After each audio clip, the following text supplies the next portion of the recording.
حضرت مولانا طارق جمیل صاحب ہم ان کی خاک کے برابر بھی نہیں ہیں. ان سے اللہ نے جو ہدایت کا کام لیا اس کا 10واں حصہ بھی ہم نہیں کر سکے. بہت بڑے بزرگ ہیں لیکن کوئی کتنا بھی بڑا عالم ہو اس سے مسٹیک ہو سکتی ہے. حضرت سے یہ غلطی ہوئی ہے. مولانا طارق جمیل صاحب پہ مجھے بہت ترس آتا ہے کیونکہ میں ان کے مجاہدے جانتا ہوں، کیسے زندگی میں دولت کو لات ماری ہے انہوں نے، کیسے مجاہدوں میں ٹائم گزارا، پوری زندگی تبلیغ میں چل چل کے پہیا بن گئے. آج ہر دوسرا آدمی یہ لینڈ کروزر میں گھومتے ہیں، یہ بھائی وہ کروڑ پتی خاندان میں پیدا ہوئے ہیں، پھر بھی انہوں نے دولت کمائی نہیں، جو کچھ ملا باپ کی وراثت ہے. تو اس پہ کیوں تنگ کر رہے ہو کسی کو؟ آخری عمر میں بڑھاپے میں ان کا احترام کرو. کوئی علمی کسی پہ کوئی اعتراض ہے تو وہ شائستہ انداز میں بیان کر دو. کیسی انگلیاں اٹھا رہے ہیں دربار میں جانے والے، کبھی 1 روپے کے لیے کسی سرکاری دربار میں نہیں گئے ہیں، وہ 1 روپے لینے کے لیے بھی نہ کسی سے ملے ہیں. جب ملے ان کو تبلیغ کرنے کے لیے ملے. وہ مبلغ ہیں، دائی ہیں. اور یہ جتنے لوگ اعتراض کر رہے ہوتے ہیں نا، خود ان کا ذرا سا بھی کام ہونا تو پھر دیکھو یہ کیسے درباری بنتے ہیں. تو جس کو باپ سے دولت ملی ہے اس کو بھی چین سے نہیں جینے دیتے. باقی کوئی اعتراض ہے کرو. ہاں کچھ یہ ضرور ہے کہ ایسے مشہور لوگوں کو بعض دفعہ کچھ دائیں بائیں لوگ کیش کرا رہے ہوتے ہیں. دائیں بائیں کچھ لوگ ایسے ہوتے ہیں جو ان کے نام کو استعمال کر رہے ہوتے ہیں. تو وہ ٹھیک کا مطلب یہ نہیں کہ ان کے دائیں بائیں کوئی بھی ہوگا وہ بھی 100% ٹھیک ہی ہوگا.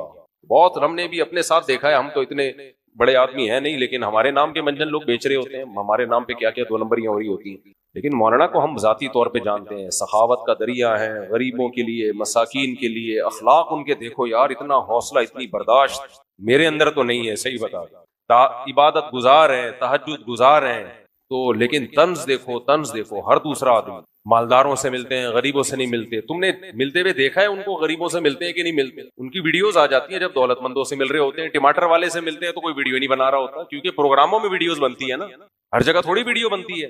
ہیجڑوں پہ محنت کریں تو یہ ان کا حوصلہ ہے. کہتے ہیں دیکھو ہیجڑوں کے پیچھے پڑے ہوئے ہیں. یار تم جاؤ 2-4 منٹ کسی ہیجڑے کے ساتھ بیٹھ کے تبلیغ کرو، اس کو تمہیں اندازہ ہو جائے گا. تو بس کر دو منفی باتیں پھیلانا، بس کر دو.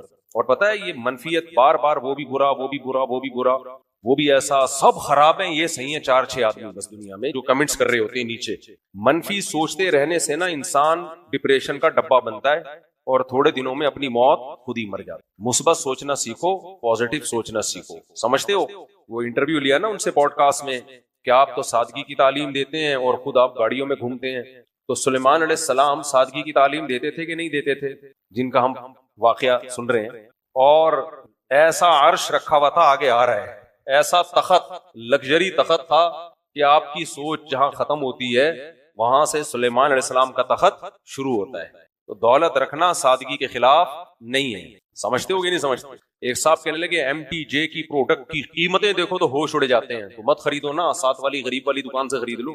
بہت زیادہ قیمت پہ بیچ رہے ہیں تو مت خریدو بھائی. اور وہ کون سا دکان پہ بیٹھ کے بیچ رہے ہیں؟ تو نیچے لوگ ان کا بزنس سنبھالا ہوا ہے، نام ان کا استعمال ہو رہا ہے، اور اگر بیچ رہے ہیں ڈبل ٹرپل کر کے بیچ رہے ہیں تو آپ مت خریدو نا. آپ کا دماغ خراب ہے، وہیں سے لوگے آپ.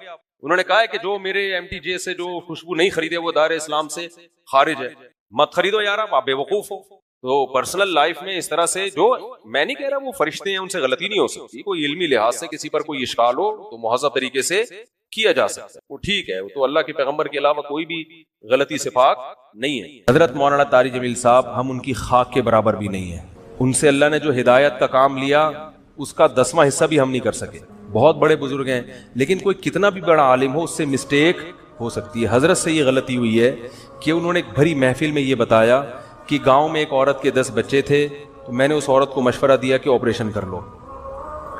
چونکہ یہ نجی مجلس میں بات ہوتی تو پھر تو میری کیا اوقات ان کے سامنے کہ میں ان کو غلطی پر تنبیہ کروں، میری تو کوئی اوقات نہیں ہے.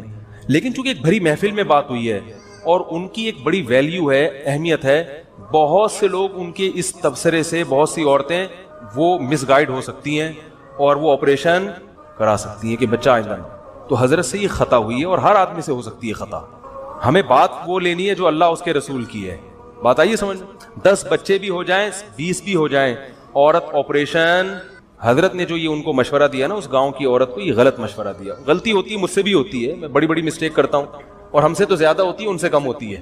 لیکن یہ بہت بڑی مسٹیک ہوئی ہے حضرت سے، جو کہ ہر ایک سے ہو سکتی ہے. لیکن یہ غلط ہے، حرام ہے. 10 کیا 15 بچے بھی ہو جائیں، آپ حمل روکنے کے لیے آپریشن نہیں کر سکتے. نہ مرد نسبندی کر سکتا ہے. اس کی دلیل کیا ہے؟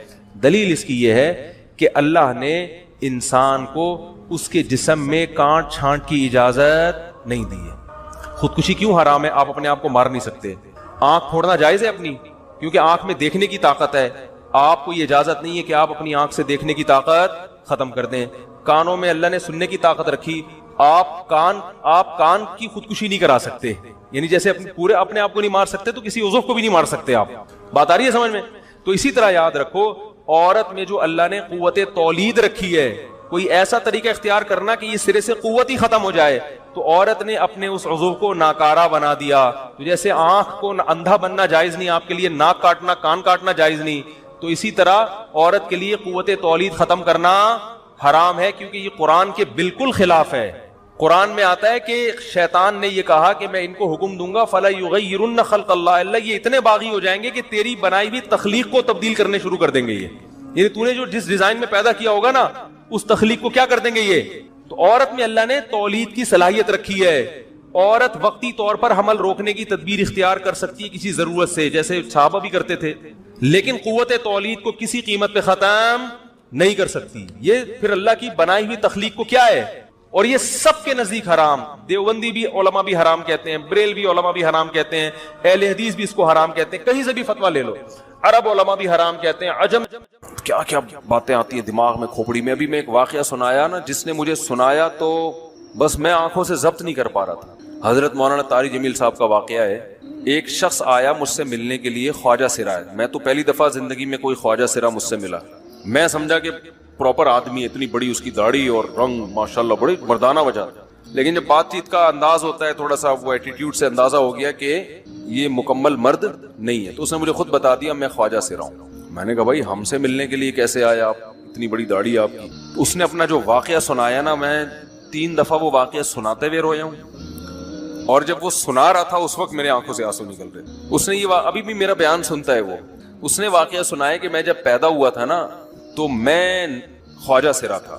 گھر میں ایسا بچہ پیدا ہو جائے والدین کی طرف سے عزت نہیں ملتی. جب 10-12 سال کا ہوا تو نہ بھائی مجھے عزت دے رہا ہے اور نہ میرا والد مجھے عزت دے رہا ہے. میں بھائی کے ساتھ کہتا ہوں مجھے باہر لے کے جاؤ تو وہ کہتے ہیں لوگ میرا مذاق اڑائیں گے تمہیں دیکھ کے. ظاہر ہے اس کی حرکتیں تھوڑی زنانہ لڑکیوں والی حرکتیں ہوتی ہیں، اور والد بھی کہیں محفلوں میں نہیں لے کے جا رہے، ایک مذاق اڑایا جاتا ہے.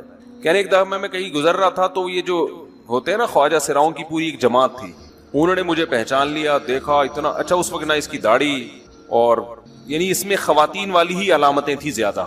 تو انہوں نے مجھے کہہ رہے اتنی عزت دی، کھانا کھلایا اور اپنے گرو کے پاس لے کر گئے، اور گرو نے کہا کہ تم ہمارے ایجنٹ بن جاؤ، ہم تمہیں پھر ڈانس ماس کروائیں گے، آدھے تمہارے آدھے ہمارے، جو بھی اس کا سیٹ. کہہ رہے مجھے پہلی دفعہ کہیں عزت ملی.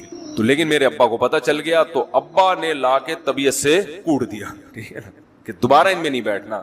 ٹھیک ہے ہم نے توبہ کر لی بھائی، یہ برے لوگ ہیں، ڈانس ماس اچھی چیز نہیں ہے، ٹھیک ہے.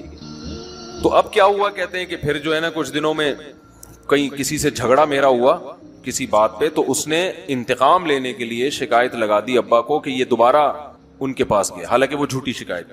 اب ابا کو لگا کہ یہ صحیح کہہ رہا ہے جس نے شکایت لگائی ہے، کیونکہ شبہ تو تھا نا ابا کو دوبارہ جائے گا. ابا نے پھر مارا. کہہ رہے میں بول رہا ہوں کہ میں نے یہ کام نہیں کیا، میں نہیں جا رہا ان کے پاس، میں نہ ناچ گانا سیکھ رہا ہوں، کچھ بھی نہیں. لیکن ابا نے اس کی باتوں میں آ کے انکوائری نہیں کی ہوگی پوری، وہ سمجھے ہوں گے کہ بھئی ایسا ہی ہے، تو ابا نے پھر کٹائی لگائی. تو اس کے دل میں منفی جذبات پیدا ہو گئے اور یہ گھر سے بھاگ گیا کہ بھئی مجھے ویسے تو عزت نہ یہاں مل رہی ہے اور میں ذلت برداشت بھی کر رہا ہوں، تو بھی کہہ رہے میں وہاں چلا گیا. تو جب میں وہاں گیا ہوں نا خواجہ سراؤں کے ہاں، تو وہی گرو اور ڈانس، اور پھر اس نے مشہور کچھ ایکٹروں کے نام بتائے جن کے ساتھ ہم ڈانس کرتے تھے، اور پیسے آنا شروع ہو گئے، آدھے گرو کی جیب میں آدھے ہماری، اور ہٹو بچوں. لیکن ظاہر ہے یہ کوئی عزت دار راستہ تو نہیں ہے نا. کہہ رہے ہیں کہیں سے تبلیغی جماعت میں حضرت مولانا طارق جمیل صاحب آ گئے، انہوں نے اجازت مانگی، ہمارے گرو کو پیغام بھیجا بھائی مجھے ایک دفعہ یہاں آ کے دعوت دینے دو. اس نے اجازت دے دی، آ جاؤ بھائی. بیان کیا، ان کو سمجھایا بھائی یہ زندگی نہیں ہے، اللہ کی سیروزے کے لیے بہرحال ترغیب دی. کہہ رہے ہیں میں تیار ہو گیا، باقی لوگ تیار نہیں ہوئے، میں تیار ہو گیا. کہہ رہے میں نے گرو سے اجازت لی، اس نے کہا جاؤ لگا لو سیروزہ. تو کہتا ہے کہ جب میں حضرت کے گھر پہ گیا ہوں نا، تو حضرت پہلے سے دروازہ کھول کے ایسے انہوں نے دونوں بازو پھیلائے ہوئے تھے استقبال کے لیے، پہلے سے کھڑے ہوئے تھے علماء کے ساتھ. کہتے اتنے مشہور آدمی، اتنی بڑی سیلیبریٹی، اور اتنے بڑے بڑے علماء، ان کی پگڑیاں، ان کے اتنا خوبصورت لباس، جو خود عزت دار لوگ ہیں، کہہ رہے ایسے جو ہے نا میرے استقبال کے لیے دونوں بازو پھیلا کر کھڑے ہوئے، اور ایسے مجھے بیٹا بنا کے نا اپنے سینے سے لگایا کہ تو میرا بیٹا ہے. کہہ رہے خدا کی قسم مجھے زندگی میں پہلی مرتبہ ایسی عزت ملی مجھے کسی سے، اور اس عزت دینے میں مولانا کا کوئی مفاد، بولو بھائی، کچھ، بلکہ ذلت ہوگی نا. لوگ کہتے ہیں خواجہ سرا کو بیٹا بنایا ہوا ہے، اور اس وقت تو اس میں بیچارے میں کچھ زنانہ سی علامتیں بھی تھیں، تو خواجہ سرا کو کیا دے رہے ہیں؟ عزت دے رہے ہیں. کیا کسی تاجر پہ محنت کرو تو تھوڑا چندہ دے دے گا مدرسے کو، ایسا ہی ہے نا. اور کسی افسر پہ محنت کرو تو تعلقات کیا ہو جائیں گے، جب وہ دین پر آئے گا تو اس سے کیا فائدہ. اس کو تو باپ ایسے ان لوگوں کو ریجیکٹ کر دیتے ہیں، بھائی اپنانے سے. کہہ رہے مجھے یہ اپنا رہے ہیں، ایسے سینے سے لگایا انہوں نے، اور مجھے سہروزے کی جماعت میں اپنے ساتھ لے کر گئے، کھلاتے تھے، بڑا خیال رکھوایا میرا. کہہ رہے اس کے بعد پھر میں نے گرو سے اجازت لی. وہ گرو چھوڑتے تھوڑی، ان کو پیسے ویسے دیے، جان چھڑائی نا، وہ بھی غلامی کی طرح نکلنا پڑتا ہے. پیسے دیے پتہ نہیں کتنے لاکھ یا کتنے ہزار روپے. وہاں سے پھر نکل کے 4 مہینے اس میں بھی خیال کیا. تو پھر تبلیغ کے بزرگوں سے ملا، پھر انہوں نے پورا مجھے بتایا کہ بھائی تم یہ علاج کرو تاکہ تمہارے اندر یہ زنانہ علامتیں ختم ہو. تو وہ علاج کر رہا تھا ماشاءاللہ، انجیکشن لگے، انجیکشن میں ڈاکٹروں کی بھی مدد کروائی.